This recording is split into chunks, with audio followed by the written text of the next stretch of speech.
నమస్కారం, welcome to NSN news. నేను మీ బాలు సిరినేని. పార్లమెంట్లో బీసీ బిల్లు పెట్టి చట్టసభలలో 50% రిజర్వేషన్లు కల్పించాలని కోరారు జాతీయ బీసీ సంక్షేమ సంఘం అధ్యక్షుడు, రాజ్యసభ సభ్యులు ఆర్ కృష్ణయ్య. బీసీల అభివృద్ధి కొరకు కేంద్ర ప్రభుత్వం 2 లక్షల కోట్లు బడ్జెట్ కేటాయించాలని ఆగస్టు 6న చెలో పార్లమెంట్ ఉద్యమ కార్యక్రమం ఏర్పాటు చేసినట్లు ఆర్ కృష్ణయ్య తెలిపారు. బషీర్బాగ్ ప్రెస్ క్లబ్లో గవ్వల భరత్ అధ్యక్షతన బీసీ సంఘాల కోర్ కమిటీ నాయకుల సమావేశం నిర్వహించారు. ఈ సమావేశంలో ఆర్ కృష్ణయ్య పాల్గొని మాట్లాడారు. ఈ నెల 22వ తేదీ నుంచి జరిగే పార్లమెంటు సమావేశాలలోనే బీసీ బిల్లును ప్రవేశపెట్టి బీసీలకు 50% రిజర్వేషన్లు కల్పించాలని ఆయన కేంద్ర ప్రభుత్వాన్ని డిమాండ్ చేశారు. అలాగే కేంద్రంలో బీసీ మంత్రిత్వ శాఖను తక్షణమే ఏర్పాటు చేయాలన్నారు. బీసీలకు విద్య, ఉద్యోగ, ఉపాధి, ఆర్థిక, రాజకీయ రంగాలలో జనాభా ప్రకారం వాటా ఇచ్చే విధంగా బీసీల బిల్లు ప్రవేశపెట్టాలని కోరారు. రాజ్యాంగంలో పేర్కొన్న సమానత్వం, సామాజిక న్యాయం 76 ఏళ్ల తర్వాత కూడా అమలు కావడం లేదన్నారు. కేంద్ర ప్రభుత్వం ఇటీవల సేకరించిన గణాంకాల ద్వారా రాజకీయ రంగంలో బీసీల ప్రాతినిధ్యం 14% దాటలేదని, దీంతో బీసీలకు ఎంత అన్యాయం జరిగిందో తెలుస్తోందన్నారు. బీసీలకు కేంద్ర విద్య, ఉద్యోగ రిజర్వేషన్లను బీసీల జనాభా ప్రకారం 27% నుంచి 56%కి పెంచాలని కోరారు. ప్రతి సంవత్సరం ప్రవేశపెట్టే బడ్జెట్లో బీసీలకు 2 లక్షల కోట్లను కేటాయించాలని డిమాండ్ చేశారు. ఎస్సీ ఎస్టీ అట్రాసిటీ యాక్ట్ మాదిరిగా బీసీలకు సామాజిక రక్షణ, భద్రత కల్పించడానికి బీసీ యాక్ట్ను తీసుకురావాలని కోరారు. ఆందోళన కార్యక్రమానికి కాంగ్రెస్, సమాజ్వాదీ పార్టీ, రాష్ట్రీయ జనతాదళ్, డిఎంకే, అన్నా డిఎంకే, జనతాదళ్ తదితర పార్టీలను ఆహ్వానిస్తున్నామన్నారు. ఢిల్లీలోని జంతర్ మంతర్ వద్ద ఆందోళన చేపట్టి పార్లమెంటు ముట్టడించడానికి కూడా వెనుకాడమని హెచ్చరించారు.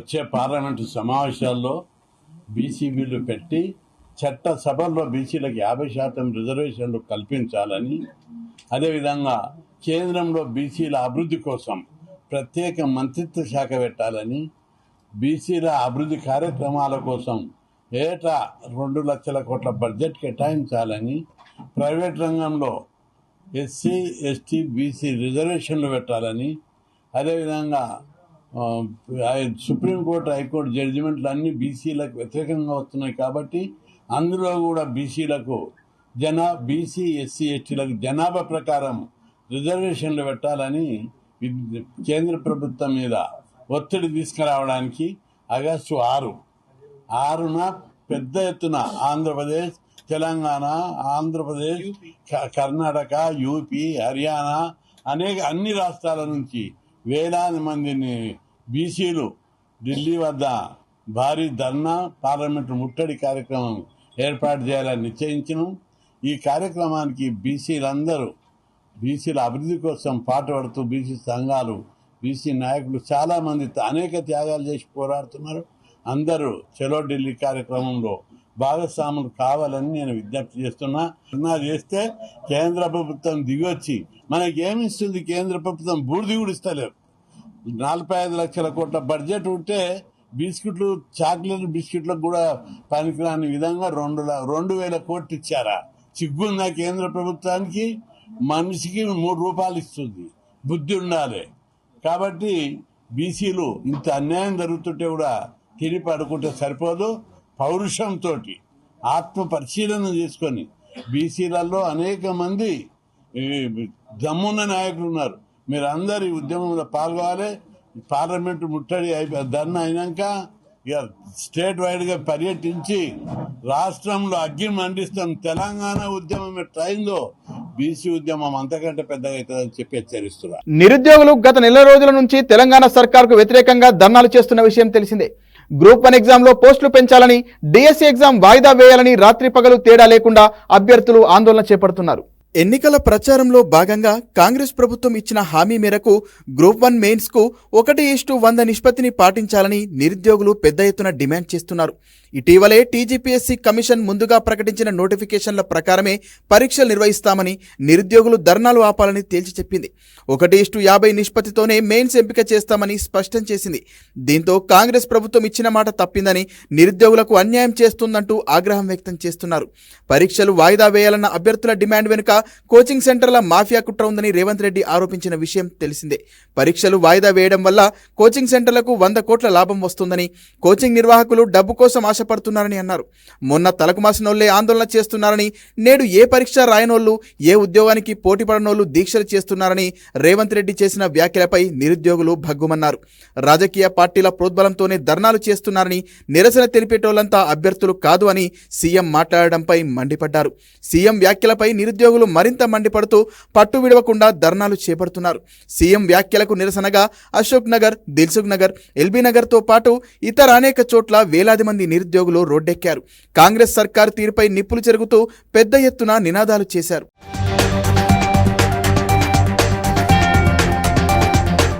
ఏపీలో కూటమి ప్రభుత్వం తల్లికి వందనం పథకానికి విధి విధానాలు రూపొందించక ముందే విష ప్రచారం మొదలుపెట్టారని జలవనరుల శాఖ మంత్రి నిమ్మల రామానాయుడు ఆరోపించారు. పింఛన్, ఇసుక, తల్లికి వందనం పథకాలపై వైసీపీ తప్పుడు ప్రచారం చేస్తుందని మండిపడ్డారు మంత్రి. విజయవాడలోని మంగళగిరి టీడీపీ కార్యాలయంలో మంత్రి నిమ్మల మీడియా సమావేశంలో మాట్లాడారు. తల్లికి వందనం గురించి మాట్లాడే నైతిక అర్హత వైసీపీ నేతలకు లేదని పేర్కొన్నారు. 2 పిల్లలున్నా అమ్మఒడి ఇస్తామని మడమ తిప్పింది జగన్ కాదా అని ప్రశ్నించారు.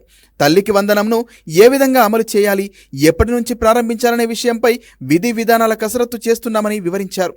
అబద్ధాలకు, అసత్యాలకు అంతర్జాతీయ స్థాయిలో వైసీపీ పేటెంట్ పొందిందని విమర్శించారు. కూటమి ఇచ్చిన హామీ మేరకు లబ్ధిదారుల గడపకు వెళ్లి పింఛన్ను ఇచ్చామని వెల్లడించారు. దివ్యాంగులకు 3,000 నుంచి 6,000 అందజేస్తామని తెలిపారు. మెగా డిఎస్సీని ప్రకటిస్తామని వైఎస్ జగన్ హామీ ఇచ్చి అమలు చేయలేదని ఆరోపించారు.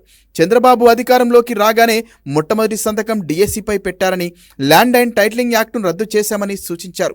5 ఏళ్లలో 40,000 కోట్ల ఇసుకను దోపిడీ చేశారని, కూటమి అధికారంలోకి వచ్చిన నెల రోజుల్లోనే ఉచిత ఇసుకను అందజేస్తున్నామని నిమ్మల తెలిపారు.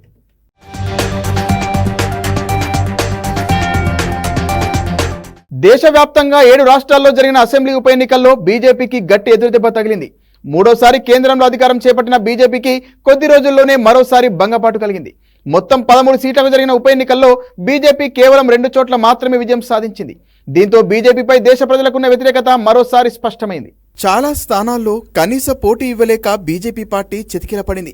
బెంగాల్లో అధికార టీఎంసీ 4కి 4 స్థానాల్లో విజయం సాధించింది. హిమాచల్ ప్రదేశ్లో ఆ రాష్ట్ర సీఎం సుఖు భార్య కాంగ్రెస్ అభ్యర్థి కమలేష్ ఠాకూర్ బీజేపీ అభ్యర్థిపై 9,399 ఓట్ల మెజార్టీతో విజయం సాధించారు. నాలాగత్లో కాంగ్రెస్, హమీన్పూర్లో బీజేపీ నెగ్గాయి. ఉత్తరాఖండ్లోని బద్రీనాథ్, కర్ణాటకలోని మంగళూరు స్థానాలు రెండింటినీ కాంగ్రెస్ కైవసం చేసుకుంది. పంజాబ్లోని జలంధర్ వెస్ట్ను అధికార ఆప్, బీహార్లోని రూపౌలీలోని స్వతంత్ర అభ్యర్థి శంకర్ సింగ్ గెలుపొందారు.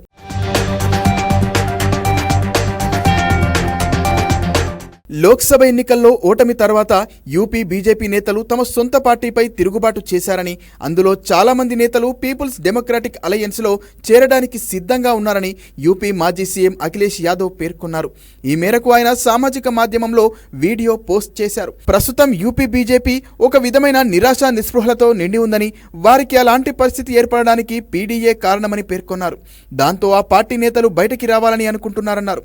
దీనిలో భాగంగానే ఇప్పటికే పలువురు నేతలు పార్టీకి వ్యతిరేకంగా ప్రకటనలు ఇస్తుండగా మరికొందరు పార్టీ వేదికలపై తమ అసంతృప్తి వ్యక్తం చేస్తున్నారని అన్నారు.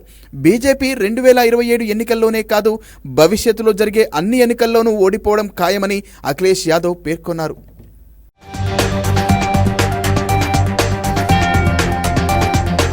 ఐపీఎల్లో సత్తా చాటిన కుర్రాళ్లు ఇప్పుడు అంతర్జాతీయ వేదికపై కూడా తమకు లభించిన అవకాశాన్ని అందిపుచ్చుకుంటున్నారు.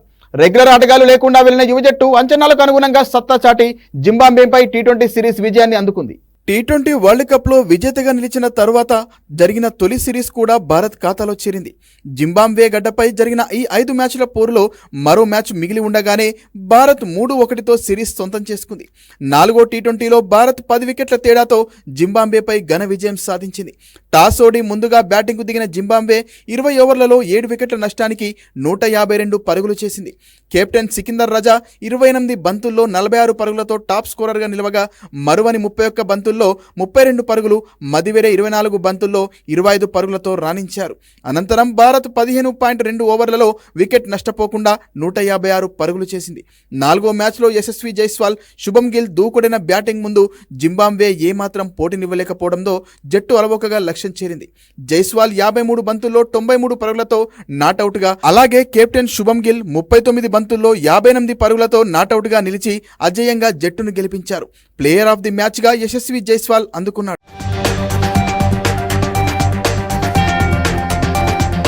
ఏపీలో ఉచిత ఇసుక విధానం వల్ల నిర్మాణ రంగానికి మంచి ఊతం లభించినట్టయిందని నారెడ్కో ప్రతినిధులు స్పష్టం చేశారు. మంచి ఫలితాలు రానున్న కాలంలో చూస్తామన్నారు. 5 ఏళ్లుగా నిర్మాణ రంగంపై ఇసుక అనేది ఎంతో భారంగా తయారైందని, దీనివల్ల నిర్మాణపు ఖర్చు గణనీయంగా పెరిగిందని గుర్తు చేసుకున్నారు. లారీ ఇసుక 70 నుంచి 80 వేల రూపాయలకు కొన్న పరిస్థితుల నుంచి 20 నుంచి 25 వేల రూపాయల రవాణా ఖర్చులతో అందుబాటులోకి రావడం ఎంతో వెసులుబాటు ఇచ్చిందన్నారు నారెడ్కో ప్రతినిధులు.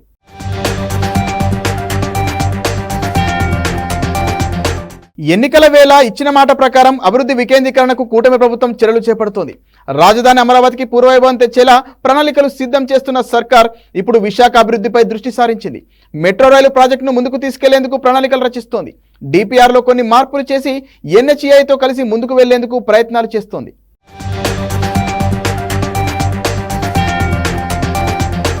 గత 100 ఏళ్ల కాలంలో వచ్చిన అత్యున్నత పుస్తకాల్లో అంబేద్కర్ రాసిన కుల నిర్మూలన పుస్తకం ఒకటని విశ్రాంత ఐఏఎస్ అధికారి పివి రమేష్ అన్నారు. భారతదేశ భవిష్యత్తు కోసం రాసిన ఈ పుస్తకాన్ని ప్రతి ఒక్కరూ చదవాలని సూచించారు. గుంటూరులో అంబేద్కర్, జాషువా పూలే పెరియార్ లిటరేచర్ ఫౌండేషన్ ఆధ్వర్యంలో జరిగిన కుల నిర్మూలన పుస్తకం 800 పత్రుల ఆవిష్కరణ కార్యక్రమంలో పివి రమేష్, మాజీ మంత్రి మాణిక్య వరప్రసాద్ పాల్గొన్నారు. బడుగు బలహీన వర్గాల అభ్యున్నతికి కృషి చేసిన రాజ్యాంగ నిర్మాత డాక్టర్ బిఆర్ అంబేద్కర్ జీవితం నేటి తరానికి ఆదర్శమని వ్యక్తులు అభిప్రాయపడ్డారు.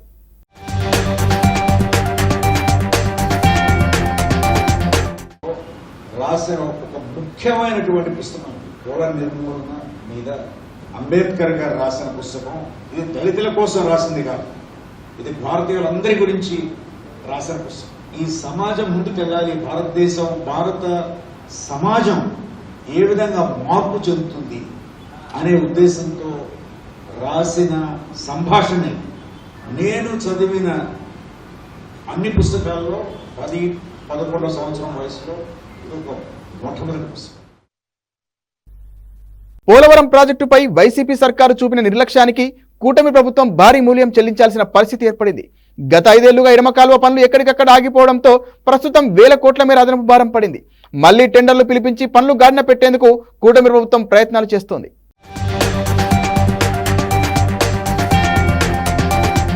తెలంగాణలోని కల్లుగీత కార్మికుల రక్షణ కోసం ప్రభుత్వం ప్రత్యేక కిట్ సిద్ధం చేసింది. తాటి ఈత చెట్లు ఎక్కే క్రమంలో ప్రమాదాల బారిన పడకుండా ఉండేందుకు కాటమయ్య రక్షణ కవచం పేరుతో నేటి నుంచి ఆ కిట్లు పంపిణీ చేయనుంది. రంగారెడ్డి జిల్లా అబ్దుల్లాపూర్ మెట్ మండలం లష్కర్గూడ తాటివనంలో ముఖ్యమంత్రి రేవంత్ రెడ్డి ఆ రక్షణ కిట్లు అందించనున్నారు.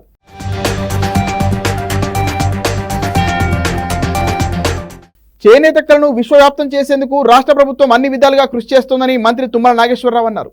చేనేత కార్మికులు ఆత్మస్థైర్యంతో ముందుకు సాగాలని మంత్రి కోరారు. Weavers welfare trust, Telangana Padmashali సంఘం సంయుక్త ఆధ్వర్యంలో హైదరాబాద్ నారాయణగూడలో జరుగుతున్న చేనేత వస్త్ర ప్రదర్శనను మంత్రి తిలకించారు. చేనేతల జీవితాల్లో వెలుగులు నింపాలని ప్రదర్శన ఏర్పాటు చేసిన పద్మశాలి సంఘం మహిళా అధ్యక్షురాలు రూపను మంత్రి అభినందించారు. వేల సంవత్సరాల క్రితమే మన సంస్కృతి సాంప్రదాయాలకు చేనేత కళ నిలయమైందని మంత్రి తెలిపారు. నగరంలో 3 రోజుల పాటు జరగనున్న ఈ ప్రదర్శనకు ప్రతి ఒక్కరూ వచ్చి నేతలను ప్రోత్సహించాలని మంత్రి కోరారు.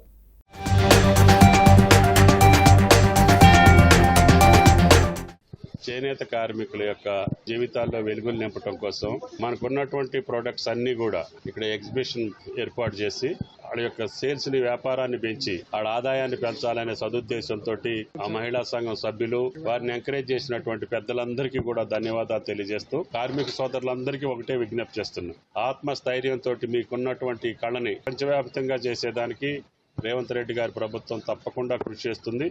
దయచేసి మీ నైపుణ్యాన్ని ప్రపంచవ్యాప్తంగా ప్రచారం చేసి మీ జీవితాల్లో వెలుగులు నింపడానికి నా ప్రయత్నం నేను చేస్తానని రూప గారికి, వారి టీంకి ప్రత్యేక ధన్యవాదాలు తెలియజేస్తూ చేనేత సోదరులందరికీ ధన్యవాదాలు. Thank you. ఖమ్మం జిల్లా వైరా మండలం రెబ్బవరంలో మహాత్మా గాంధీ జ్యోతిబాపులే బాలికల బీసీ గురుకులంలో సమస్యలు పరిష్కరించాలని తల్లిదండ్రులు ఆందోళన చేపట్టారు. అద్దె భవనంలో వైరా, ముసలమడుగు 2 గురుకులాల బాలికలను ఒకే చోట ఉంచడం వల్ల సౌకర్యాలు సరిపోక పిల్లలు ఇబ్బంది పడుతున్నారని ఆగ్రహం వ్యక్తం చేశారు.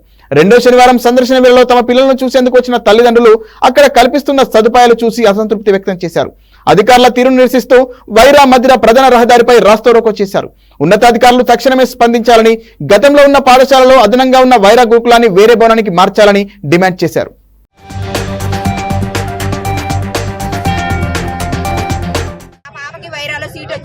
వైరాలో సీట్ వస్తే ఇక్కడ రెబ్బవరం హాస్టల్లో వేశారు. ఇక్కడ హాస్టల్లో ఒకే హాస్టల్ కాదంట, ముసలమడుగు, వైరా 2 హాస్టల్లు ఉన్నాయి. 2 హాస్టల్ కలిసి 800 మంది పిల్లగాళ్ళు ఉన్నారు.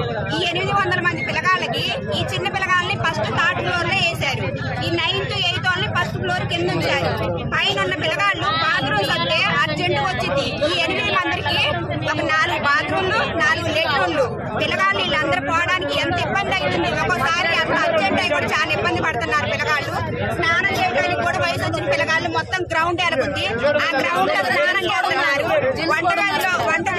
వంటగదిలో మెస్ లో వంట చేసే వాళ్ళలో మగోళ్ళు ఉన్నారు. ఒక ఆయన ఉంటూ ఆయన ఏజ్ ఆయనలే కానీ ఎవరైనా మగాయనేగా వయసు వచ్చిన పిల్లగాళ్ళు బయట స్నానం చేస్తున్నారు. సరైన బాత్రూమ్ లేవు, వాటర్ ప్రాబ్లం ఉంది, చాలా ఇబ్బంది జరుగుతుంది. ఇక్కడ 2 హాస్టల్లో భోజనం కూడా సరిగ్గా లేదు. వైరా సీట్ వచ్చిన పిల్లగాలకి వైరా పిల్లగాలకు హాస్టల్ చూపించాలి. ఫస్ట్ న్యాయం జరగాలి, మా పిల్లగాలకి న్యాయం జరగాలి. 4 బాత్రూమ్స్ దొడ్లోకి వెళ్ళి స్నానం చేసేవి 4. అయితే ఇప్పుడు ఆ పాప బాత్రూమ్ వస్తుంది. ఆ పాప ఎంతసేపు ఆపుకోవాలి? ఇప్పుడు 10 మంది ఉన్నారు లైన్ లో. ఆ పిల్ల ఎంతసేపు ఆపుకోవాలి? కడుపు నొప్పి లేస్తుందని ఏడుతుంది. నేను అదే నెట్టుకొని పోదామా? బాత్రూమ్ లో పాప ఉంటుంది, ఎట్లా వెళ్ళాలి? అందుకనే మా పిల్లలకి న్యాయం జరగాలి. ఏజెన్సీ ప్రాంతాల్లో నివసించే ప్రజలు కనీస అవసరాలకు నోచుకోవడం లేదని గ్రామీణాభివృద్ధి స్త్రీ శిశు సంక్షేమ శాఖ మంత్రి సీతక్క అన్నారు. ములుగు జిల్లా తాడ్వాయి మండలం ఏజెన్సీలోని 5 గ్రామాల్లో ప్రజా దర్బార్ నిర్వహించారు. గిరిజనుల ఆరోగ్య ప్రయోజనాల దృష్ట్యా ఆరోగ్య ఉప కేంద్రం సహా పలు అభివృద్ధి కార్యక్రమాలకు మంత్రి సీతక్క శ్రీకారం చుట్టారు. ఎన్నో ఏళ్లుగా వ్యవసాయం చేసుకుంటున్న భూముల్లో అటవీ శాఖ అధికారులు అడ్డుపడుతున్నారని గిరిజనులు ఆవేదన వ్యక్తం చేశారు. ఏజెన్సీలో విద్యుత్ సదుపాయం, రవాణా సౌకర్యం, వృద్ధులకు దివ్యాంగులకు పింఛన్ అందడం లేదని మొరపెట్టుకున్నారు. ఏజెన్సీలోని ప్రజలకు మరిన్ని సౌకర్యాలు కల్పించేందుకు కృషి చేస్తానని మంత్రి సీతక్క హామీ ఇచ్చారు.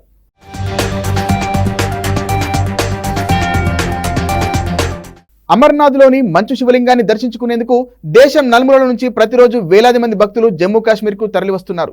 ఇందుకోసం టోకెన్లు పొందేందుకు భక్తులు తెల్లవారుజాము నుంచే సేవా కేంద్రాలకు చేరుకుంటున్నారు. తాజాగా 1630 మంది భక్తులు 74 చిన్న పెద్ద వాహనాల్లో జమ్మూ నుంచి బల్తార్కు బయలుదేరారు. వీరిలో 1068 మంది పురుషులు, 546 మంది మహిళలు, 16 మంది పిల్లలున్నారు. అదేవిధంగా పహల్గాం మార్గంలో 109 చిన్న పెద్ద వాహనాల్లో 3039 మంది భక్తులు కాశ్మీర్కు తరలి వెళ్లారు. వీరిలో 2350 మంది పురుషులు, 584 మంది మహిళలు, 7 పిల్లలు, 96 మంది సాధువులు, 2 సాధువులు ఉన్నారు. కాగా ఆగస్టు 19న అమర్నాథ్ యాత్ర ముగియనుంది. ప్రముఖ పుణ్యక్షేత్రం తిరుమలలో ఇటీవల చెట్టుకొమ్మ విరిగిపడి ఓ యువతి తీవ్ర గాయాల పాలైన విషయం తెలిసిందే. ఈ ఘటన మరవక ముందే తిరుమలలో ఇదే తరహా ఇన్సిడెంట్ మరొకటి జరిగింది. తిరుమలలో కురిసిన కుండపోత వర్షాలకు ఓ భారీ వృక్షం నేలకుంది. ఈ ఘటనలో 2 టెంపో వాహనాలు, ఓ కారు ధ్వంసమయ్యాయి. చెట్టు కూలిన సమయంలో అక్కడ భక్తులు ఎవరు లేకపోవడంతో పెను ప్రమాదం తప్పింది. దీంతో అధికారులు ఊపిరి పీల్చుకున్నారు. ఈ తరహా వరుస ఘటనలతో తిరుమలకు వెళ్లే భక్తులు ఆందోళనకు గురవుతున్నారు.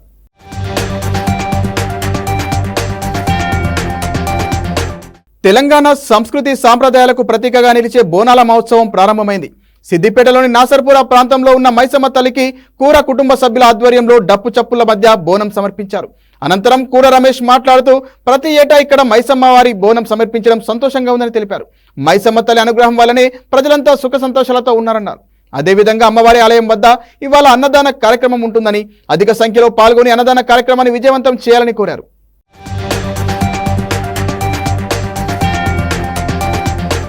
మరిన్ని వార్తలతో మళ్ళీ కలుద్దాం. నమస్కారం.